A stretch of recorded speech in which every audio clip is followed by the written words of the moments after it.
ብሩክ እንግዲህ ደስ በሚል ሁኔታ ቅድስትን የፍቅር ጥያቄዋን ተቀብሏታል ማለት ነው። በጣም ደስ ይላል። እንግዲህ ምሳሌዬ ደስታዋን መቋቋም አቅቷታል። ስትመኘውና ስታስበው የነበረው ህልሟ ተሳካላት ማለት ነው። ምክንያቱም ቅድስትዬ አንቺ እናቴ እንድትሆኝ ነው እንፈልገው ድነሽ ስትመለሽ እማዬ ብለሽ ጥሪኝ ብለሽኝ የለ እንዴ? እኔ ቃሌን አከብራለሁ። ስለዚህ ከዚህ በኋላ እማዬ ነሽ እናቴ ነሽ አንቺ እያለች እንግዲህ ስትለምናች፣ ተይ እንጂ ምሳሌዬ፣ ይሄ እኮ አንቺ እንዳልሽው የሚሆን ነገር አይደለም። ስለዚህ መጀመሪያ እስቲ ቆይ፣ ሁሉም ነገር በጊዜው ይደርሳል። እምብዬው እጣላሻለሁ ወይም እንደ በፊቱ እታመማለሁ፣ ለአባዬ ልንገሪው ወይም ደግሞ እኔ እነግረዋለሁ። እንዴ ምን ብዬ ነው የምነግረው ስትላት፣ አባዬን እንደምትወጂው ነው። ኧረ ተይ ምሳሌዬ ተይ፣ እንደዚህ አይባልም። አንቺ እኮ ልጅ ነሽ። አሁን ስለ እንደዚህ አይነት ነገር ምን ታውቂያለሽ? እና ነው እምብዬው አውቃለሁ ሁሉንም ነገር። አንቺ ካልነገርሽው ለአባዬ እኔ እነግረዋለሁ ሁሉንም ነገር አለቻት። ከዛ በኋላ ምሳሌዬ እሺ በቃ አታኩርፊ፣ እኔ ራሴ ነግረዋለሁ አለች። ከዛ በኋላ እንግዲህ ወይዘሪት ቅድስትዬ ጋሼ እኔ ማግባት እፈልጋለሁ ብላ ነግራው ነበረ። እሱም ደግሞ ዛሬ ቂጧን መታ አደረጋት መኝታ ቤት ገብቶ። ጉድ እኮ ነው። ከዛም እሷ ደነገጠች እና ደስ አላት መሰለኝ። ጋሼ ናተኛ በቃ አንጥፌ ጨርሻለሁ፣ ነይ እንጂ ወዴት ነው? ከዚህ በኋላማ እኮ አንቺ የኔ ሚስት ነሽ፣ አብረን ነው እንጂ ምንተኛው አላት። እሷን በደስታ ምን አልከኝ ጋሼ ስትል፣ እንዴ አልሰማሽም እንዴ ያልኩትን? አዎ አልሰማውም ጋሼ ንገረኝ እስኪ። የምሬን እኮ ነው። ቆይ ከዚህ በፊት የምወደው ልጅ አለ ብለሽ አልነበረም እንዴ? እሱን ነው የምታገቢው ወይስ? እኔ መቼ ፍቅሬን ገለጽኩለትና ነው እሱን የማገባው? ልጁ ግን እዚሁ አጠገቤ ነው ያለው። ፍቅሬን ከተረዳኝ ይረዳኝ ብዬ ዝም አልኩኝ እንጂ ጋሼ አለችው እሷም። ከዛ በኋላ ነገሩ ገብቶኛል ምሳሌዬ ሲላት፣ ምሳሌ ተኝታለች ጋሼ። ምን ነው ፈለግካት እንዴ? አይ አልፈለግኳትም። ከዛ በኋላ እንግዲህ ምሳሌዬ አውቀው የተኛ ቢቀሰቀሱት አይጠራም የሚባል ነገር እሷ ዝም ብላ እያዳመጠቻቸው ነበር የሚያወሩትን። ከዛ በኋላ እንግዲህ ምሳሌ በደስታ ዘለለች ፍቅሩን መቀበሉን ስታቅ። ቅድስትዬም ደግሞ እንግዲህ ጋሼ ከዚህ በኋላማ ያንተ ሚስት ነው የምሆነው። አንተን አግብቼ 16 ልጆች መውለድ እፈልጋለሁ። 8ቱን በዚህ ጋር 8ቱን በዛ ጋር እያረኩኝ ከዛ በኋላ በቃ በደስታ እኔን የሚያክል ማን አለ እያለች በሀሳብ ጭልጥ ብላ ብቻዋን እየሳቀች እንግዲህ እንደዚህማ ጋሼ ራሱ ይጠይቀኝ እንጂ እስከ ዛሬ ጠብቅ የቆየትን ክብረት ንጽህናዬንማ ዝም ብዬ አልሰጠውም ለሱ። ስለዚህ ጋሼ እሱ ጎፍጠን ብሎ እኔን መጠየቅ አለበት እያለች ደግሞ ተመልሳ እራሷ ብቻዋን ታወራለች።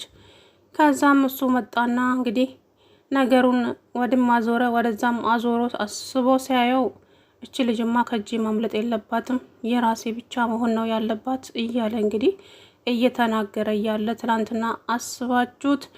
ከዛም ለማንኛውም አሁን እናትሽ እንዴት ናቸው? ቤተሰቦችሽ ጋር ሄደሽ እየተነጋገርሽ ነው ወይ? ትደውያለሽ ወይ? አይ ጋሼ እናቴ እኮ አኩርፋኛለች። ለምን እኔና አግብተሽ ውለጂ ዘርሽን ተኪ እያለችኝ ነው።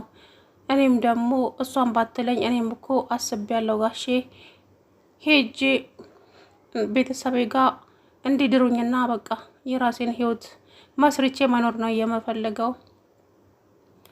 እኔም እናቴም ባትለኝም አንተም ባትለኝ ኖሮ መሄዴ የማይቀር ነበረ ጋሼ። ይህ ከዚህ ቤትማ የትም አትሄጂም ስትለው፣ አዎ ከዚህ ቤትማ የትም አትሄጂም አላት ማለት ነው። ያ ማለት የፍቅር ጥያቄዋን ተቀብሏታል ማለት ነው ደስ በሚል ሁኔታ።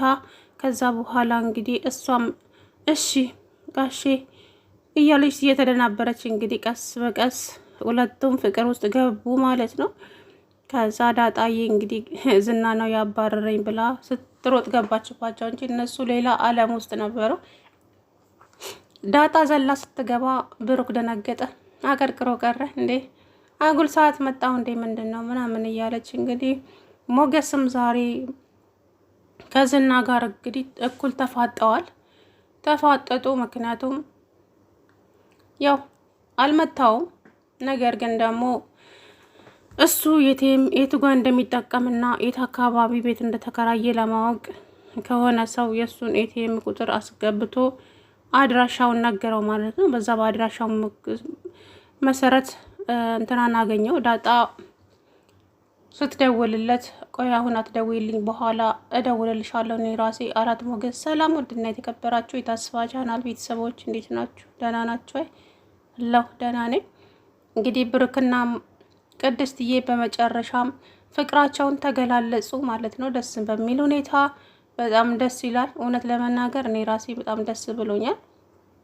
ምክንያቱም ቅድስትዬ ስትመኘውና ስታስበው የነበረው ሁልጊዜም ይሄንን ነበረ። እኔ ጋሼን ነው አግብቼ መኖር የምፈልገው፣ ግን እንዴት ብዬ ልንገረው? እንዴትስ አድርጌ ነው የምነግረው? በዚህ ላይ ደግሞ ምሳሌም እየጨቀጨቀች ነው።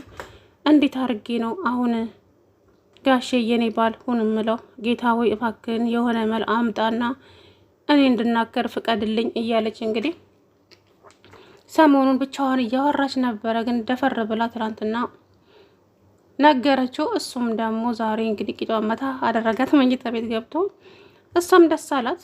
ከዛ በኋላ ዳጣ ማነሽ ቅድስት ባለፈ ጊዜ ላገባ ነው ያልሽው ልጅስ የት ሄደ? የት ነው ያለው?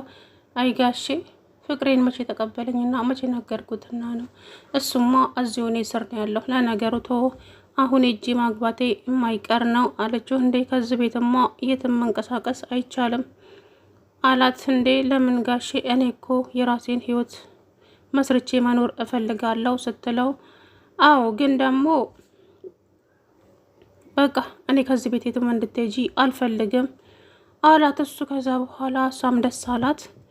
ከዛም ቀስ በቀስ እንግዲህ እየተነጋገሩ እውነት የምታፈቅሪው ማንን ነው?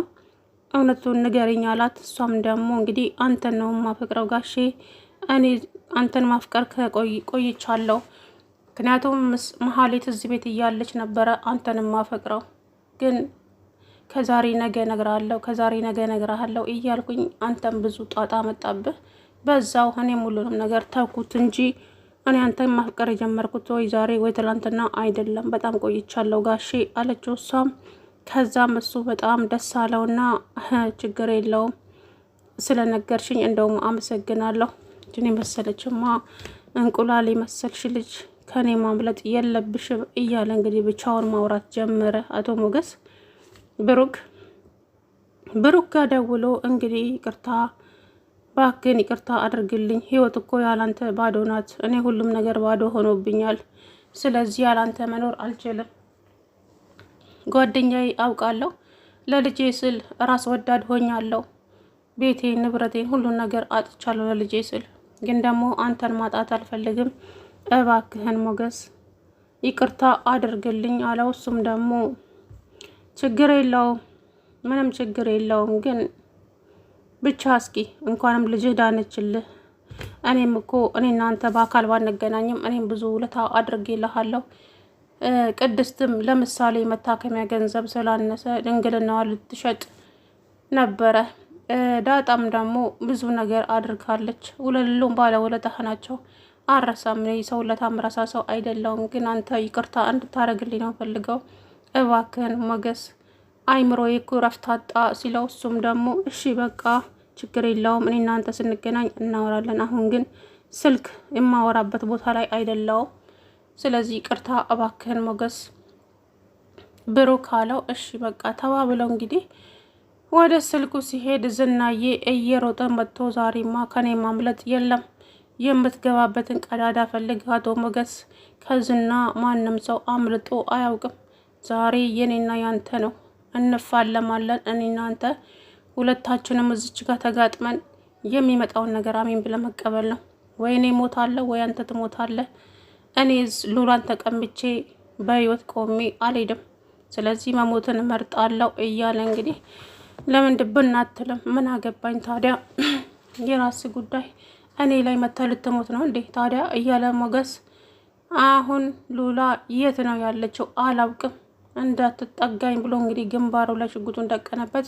መሀሌትም ደግሞ እባክህን ዝና እባክህና እንሂድ፣ በቃ ሞገስ መጥፎ ሰው ነው ይገልሃል፣ ዞር በይ አንቺ ደግሞ ወደዛ ሂጂ፣ አትንበቅበቂ፣ እስቲ ይግደለኝ እንደውም መሞት ነው ፈልገው በቁሜ ሚስቴን ከምቀማ ሞትን እመርጣለሁ እያለ እንግዲህ